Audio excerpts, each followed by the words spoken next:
hell can wait till morning? Talk now at latenightsportsradio.com.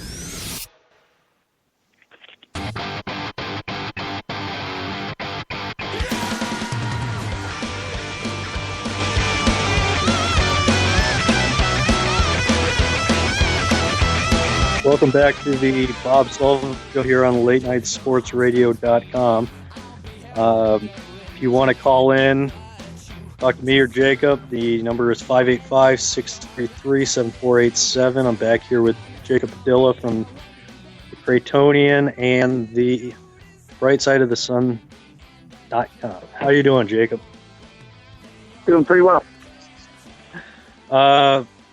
In the East, the Cavs, they bring in Kyrie Irving, Sean Marion, or actually they bring in Kevin Love, Sean Marion, LeBron, team them up with Kyrie and Dion Waiters. Do you think that everybody is counting too much on Kyrie and Kevin Love being healthy, and not to mention the fact that they've never played a playoff game in their careers? Well, even beyond those two, they've obviously had their issues, but miss one or the other. They can potentially go on without that, but those two plus Anderson Varejao, he's kind of your true big man in the middle there that'll rebound. He's not necessarily a shot blocker, but he gives you great size, can take some charges. So that is kind of a big question with those three. None of them have been able to really stay healthy and play a full season the last few years. So that's the injuries and potentially taking a while to kind of figure out the chemistry issues. Those are the two big question marks on this Cavaliers team, because obviously the talent is there, and that offense should be phenomenal if they can get it figured out. You got the best player in the game, LeBron, and Kyrie and Love are both deadly scorers, and even Waiters. I'm not his biggest fan, but he's definitely gotten a lot better. And if he's willing to kind of play his role, he can be really effective for them as well, playing off those other guys. So as far as the playoff thing, I don't see much in there, because I think with LeBron, you're gonna hopefully see like Kyrie kind of step it up a little bit. Like obviously, the last couple of years he's been on a terrible team. He's probably developed some bad habits. Hasn't necessarily given it his all every play, every game on both ends of the court. And I think kind of bringing in those veterans, bringing in LeBron, bringing in Sean Marion, that'll kind of make up for that, and kind of those younger players can kind of learn from those guys that have been there and done that, and hopefully they'll kind of buy into that. So I don't think that'll be much of an issue with Love with the playoffs. I'm not one of those guys who's holding that against Love. I just think they've had so many things go wrong, and it's not. I'm not going to lay that on Love that they haven't been able to make the playoffs. I don't think it's his fault, but I do think that he's never had the ability to play in really meaningful games late in the season. Neither has Kyrie. And now, the focus is on them. They're going to have sort of a bullseye on their back as far as teams coming after them, at least in the East.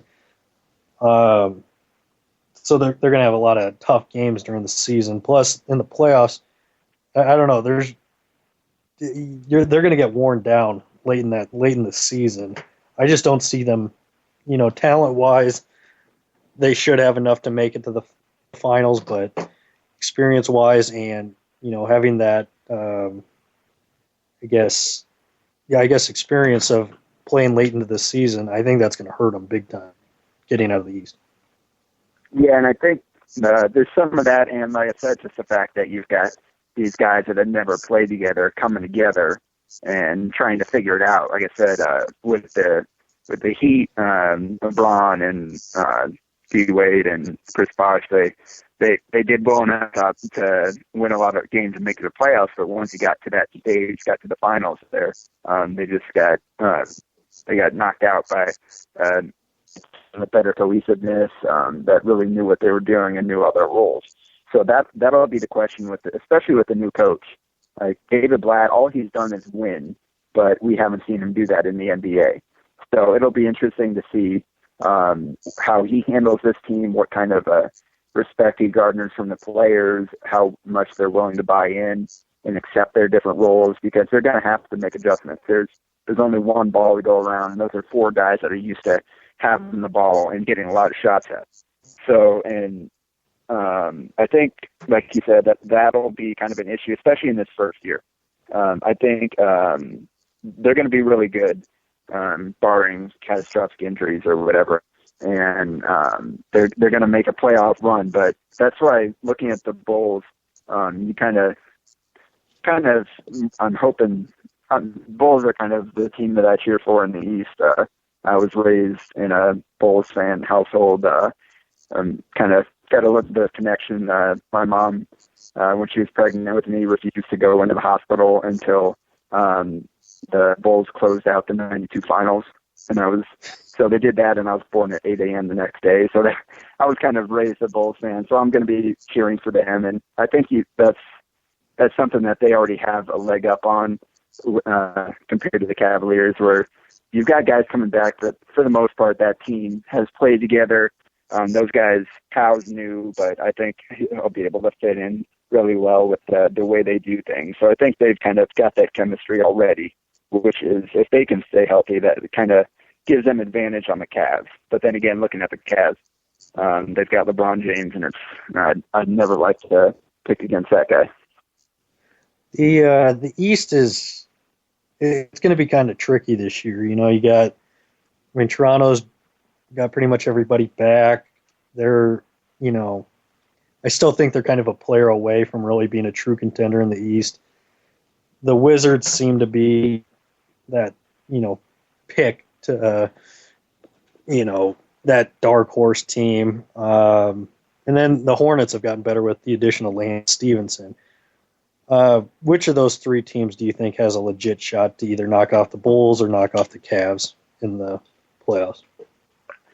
See, I like all three of those teams, but I definitely think they're in that next tier below the Cavs and the Bulls, and I don't think any one of them are good enough to knock off either one of those teams, barring serious injuries, barring Rose not being what we expect, barring Love or Kyrie getting hurt and missing playoff series or things like that. I don't think the talent is there for them to make that jump. But if things go their way, I'm not.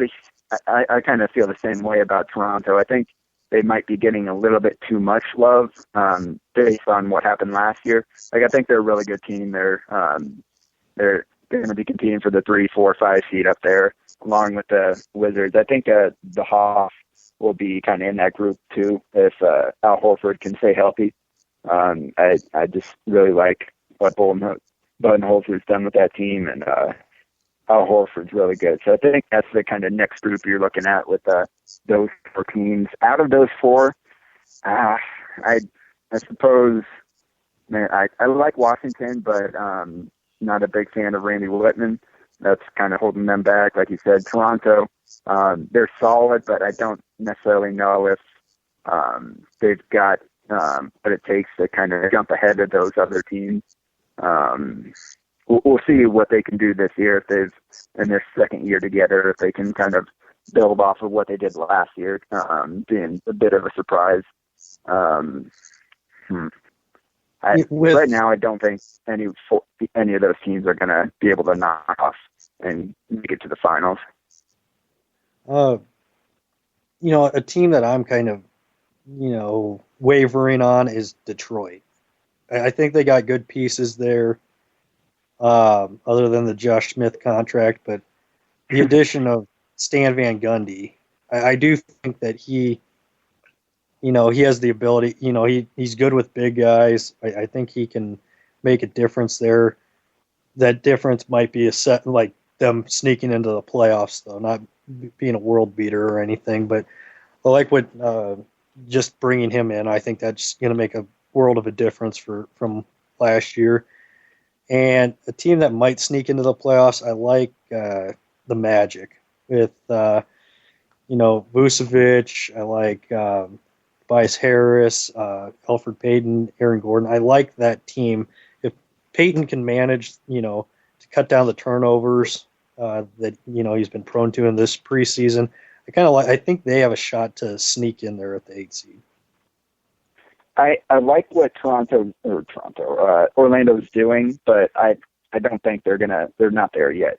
They got too many young guys, and even they brought in Channing Frye, brought in Ben Gordon, but they're still gonna struggle to shoot the basketball to score. I like the potential defensively, especially when you can throw out Oladipo and Payton and Gordon. And then you've got Vucevic kind of rebounding in the middle there. But I don't think they're ready. They're still a couple years away.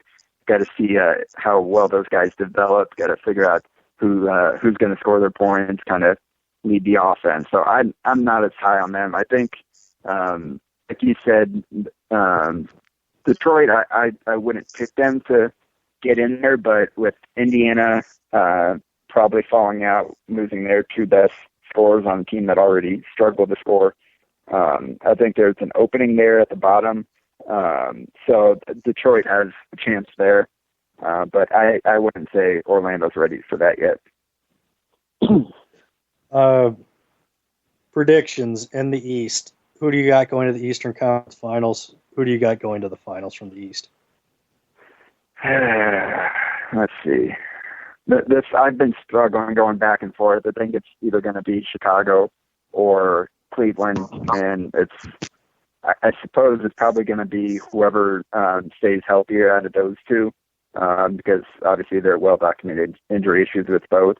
But I think I'll just go with the Bulls, because I think this is their year to really kind of make that move, because obviously you brought in Powell to be a difference maker, and he's not getting any younger. Rose, you gotta strike while the iron's hot with all those guys, and hopefully guys like McDermott can bring a little bit more off the bench to kind of balance things out, spread the floor, and kind of just help them improve offensively. And obviously they're going to be good defensively under Tibbs. So I think I'll go with Bulls for this first year, but Cleveland's going to be really good going forward. I think I'm going to go Bulls, Wizards, and I think the Bulls go to the finals out of that group. Because I think the Wizards, they're going to get, once Beal gets back, if they can stay healthy, that's a big if with Nene and Pierce and all those guys. It's going to be tough for them to stay healthy, but if they stay healthy, I think I'm going to go Bulls, Wizards, and I'll take Bulls to go to the finals out of that group. Yeah, Pierce was a good pickup for them, just in terms of trying to do that, making that next step. Western Conference, what do you got in the Western Conference Finals? Who do you got going to the finals?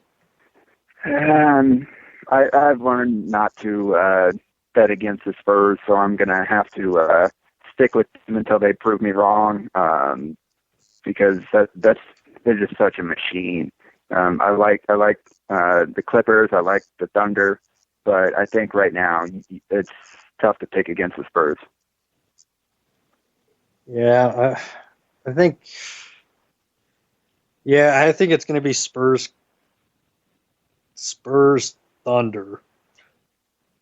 And I'm going to say, I'll go Thunder just to make it interesting. Thunder Bulls in the finals. Who do you think ends up winning? Are you going Spurs again? Well, as a Suns fan, it's tough to pick against Spurs. So I'm going to go with my heart here and say I think the Bulls will get it done. Something will happen. The Spurs, although it seems like one or two injuries, doesn't really slow them down at all. They can kind of adjust no matter what. But probably be wrong. But I'm going to pick against the Spurs here just because I can't allow myself to